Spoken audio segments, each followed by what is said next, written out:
शुभ प्रभात बच्चों। Accent academy online classes में आपका स्वागत है। आज का हमारा प्रकरण है शब्द रूप। पिछली कक्षा में हमने शब्द रूप पढ़े थे, जिसमें हमने बालक के शब्द रूप पढ़े थे। आज हम राम के शब्द रूप पढ़ेंगे, रमा के शब्द रूप और जल के शब्द रूप पढ़ेंगे। सबसे पहले है राम का शब्द रूप। अकरण पुल्लिंग। विभक्ति आती है प्रथमा, द्वितीय, तृतीय, चतुर्थी, पंचमी, षष्ठी, सप्तमी और संबोधन। प्रथमा विभक्ति एक वचन में आता है रामः, प्रथमा विभक्ति द्विवचन में आता है रामौ और प्रथमा विभक्ति बहुवचन में आता है रामः। रामः, रामौ, रामा। द्वितीय विभक्ति में रामम, रामौ, रामान। तृतीय विभक्ति में रामेण, रामाभ्याम, रामई। चतुर्थी विभक्ति में रामाय, रामाभ्याम, रामेभ्य। पंचमी विभक्ति में रामात, रामाभ्याम, रामेभ्य।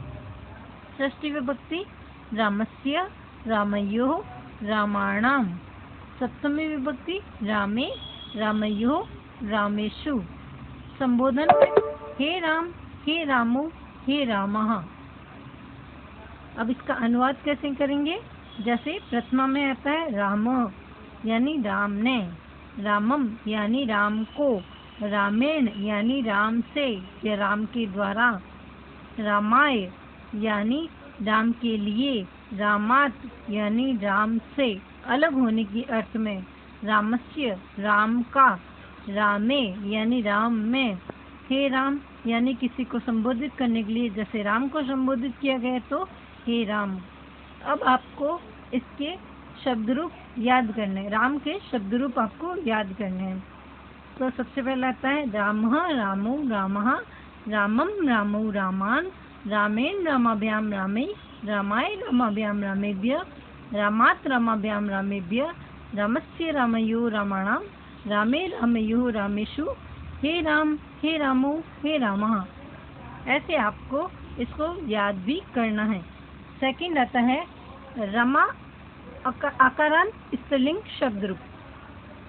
इसमें सबसे पहले आती है विभक्तियाँ प्रथमा, द्वितीय, तृतीय, चतुर्थी, पंचमी, षष्ठी, सप्तमी और संबोधन। रमा शब्द रूप अकारांत स्त्रीलिंग में आता है सबसे पहले प्रथमा विभक्ति में आता है रमा, रमे, रमः। द्वितीय विभक्ति में रमाम, रमे, रमः। तृतीय विभक्ति में रमैया, रमाभ्याम, रमाभिः। चतुर्थी विभक्ति में रमय्ये, रमाभ्याम, रमाभ्यः। पंचमी विभक्ति में रमय्यः, रमाभ्याम, रमाभ्यः। षष्ठी विभक्ति रमय्यः, रमयोः, रमाणाम। सप्तमी विभक्ति रमायाम, रमयोः, रमाशु। संबोधन में हे रमे, हे रमे, हे रमः। ये आती है रमा आकारांत स्त्रीलिंग शब्द रूप। अगला है नपुंसकलिंग में जल शब्द रूप। आकारांत नपुंसकलिंग जल के शब्द रूप।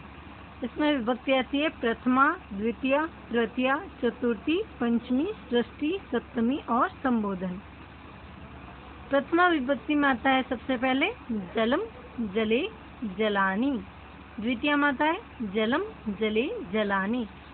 नपुंसकलिंग में अकारांत में प्रथमा और द्वितीय हमेशा एक जैसी ही चलती है और तृतीय से लेकर संबोधन के सारे शब्द रूप अकारांत पुल्लिंग के समान चलते हैं। नपुंसकलिंग में भी पुल्लिंग के समान चलते हैं। तृतीय विभक्ति में जलेन, जलाभ्याम, जलै। चतुर्थी में जलाय, जलाभ्याम, जलेभ्य। पंचमी जलात्, जलाभ्याम, जलेभ्यः। षष्ठी जलस्य, जलयोः, जलानाम। सप्तमी जले, जलयोः, जलेषु। संबोधन हे जलम, हे जले, हे जलानि। अब आपने बालक शब्द रूप देखे हैं, रमा शब्द रूप देखे हैं, राम शब्द रूप देखे हैं और जल शब्द रूप देखे हैं। अब आपको बालक के शब्द रूप, राम के, रमा के और जल के, ये चारों शब्द रूप आपको कंठस्थ ही करने हैं, याद करने ही है। इससे संस्कृत पढ़ना और भी आसान हो जाता है। तो आपको सबसे पहले बालक, राम, रमा और जल के शब्द रूप याद करने हैं और इसके अर्थ भी मैं आपको समझा चुकी हूँ कि कारक के अनुसार इसके अर्थ भी विभक्तियों में चलते रहते हैं। तो अब आपका होमवर्क है, सबसे पहले आपको राम शब्द रूप लिखना है। हेडिंग लगानी है राम शब्द रूप अकारांत पुल्लिंग और ये राम शब्द रूप लिखना है। फिर रमा शब्द रूप अकारांत स्त्रीलिंग शब्द रूप लिखने हैं और ये रमा शब्द रूप करना है और जल के शब्द रूप लिखने हैं। धन्यवाद।